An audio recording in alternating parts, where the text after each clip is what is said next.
And now it's time for The Catch, which takes you around the Great Lakes to hear from reporters about the issues they're covering. In this episode, we'll hear from Northwestern University's student journalists about more of the stories in the project Poisonous Ponds, Tackling a Toxic Legacy.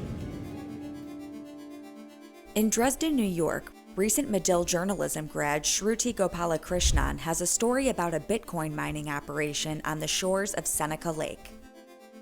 Greenwich Generation is a Bitcoin mining plant, which is actually housed in a former coal-fired plant. And when it was operating as a coal plant, it did provide a lot of electricity to the grid. And the story that I'm investigating concentrates on the coal ash that is left behind from its previous operation. Some of the ash left over from the plant's days burning coal now sits in an unlined pond just a short distance from Seneca Lake. And some locals are concerned about water pollution. So about 100 residents in the village of Dresden actually draw their water directly from Seneca Lake. They do not depend on any public water system. And one of the residents that I talked to said he's really too scared to just drink that water, so he goes through several cases of water bottles every month. This fear is heightened by the fact that no government entity monitors or regulates these water sources, unlike municipal drinking water systems. In addition to the legacy contaminants on site, Shruti says the Bitcoin mining operation Greenwich Generation is emitting a lot of its own pollution too. Greenwich Generation in particular calls itself green because they buy a lot of carbon credits to offset the environmental effects they're having, but in reality they're also contributing to a lot of kinds of pollution, especially in Seneca Lake, like air pollution, thermal pollution, and water pollution. And the state actually permits them to withdraw 139 million gallons of water each day from the lake, which they then release as warm water. All of these factors have created tension between nearby residents who are concerned about their health and the health of the environment and Greenwich Generation. Neither Greenwich nor its attorneys responded to multiple requests for comment, and Shruti says New York officials have started to crack down. On June 30th, the state of New York denied air permit renewals to Greenwich Generation, and environmentalists see this as a way to bring in more stringent laws when it comes to Bitcoin mining operations. Medill journalism student Sarah I has been reporting on a former limestone quarry in Joliet, Illinois, about 30 miles from Lake Michigan.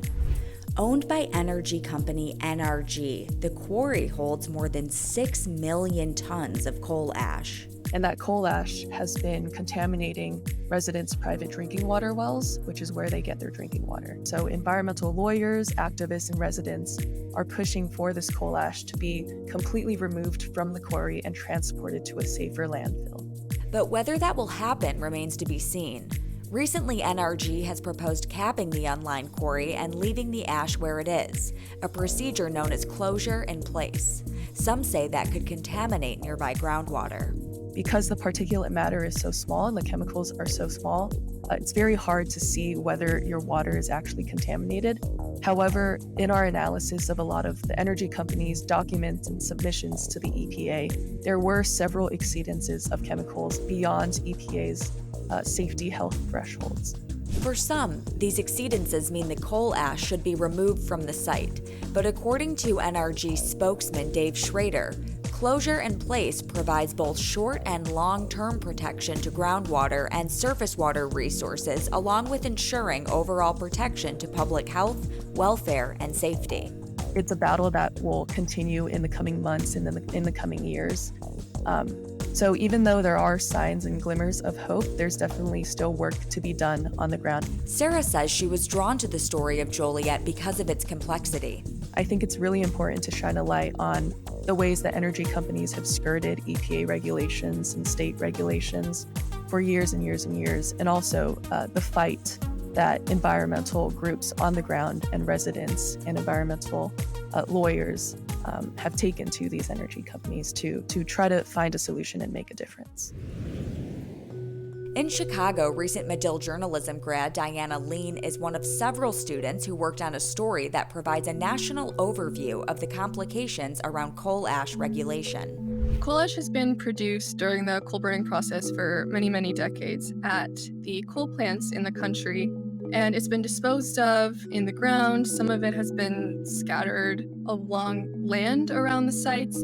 For many years, there were little to no regulations or oversight, and that changed in 2015 when the EPA did establish some coal ash regulations. The 2015 federal rule applies to existing and new coal ash sites, but it exempts landfills that have already closed.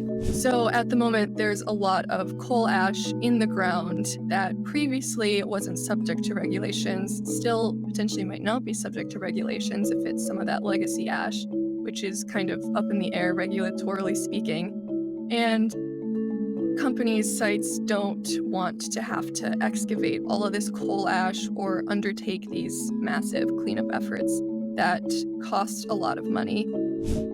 And while this ash sits in more than 700 impoundment lots around the country, there's a risk that the toxins will leach into groundwater, potentially impacting nearby residents' private wells, along with municipal water systems. The EPA has indicated that they're going to take a more active approach going forward with the sites that are regulated under their current rules.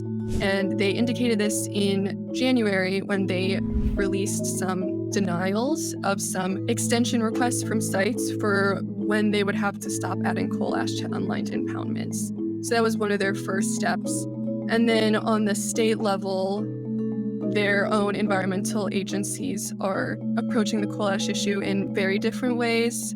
And this is where state and local watchdogs and community groups have been playing an important role. And in certain cases as well, they've helped form new regulations that happened, for example, in Illinois, where environmental groups and residents gave input on new coal ash rules that came into effect in the state in 2021. Other states with their own coal ash regulations include North Carolina, South Carolina, and Virginia, where there are existing requirements to excavate unlined impoundments of coal ash.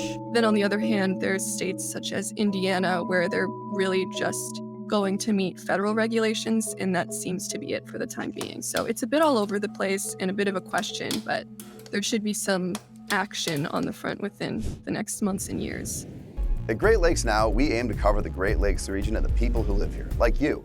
Please follow us on social media, subscribe to our YouTube channel, and sign up for our newsletter at greatlakesnow.org.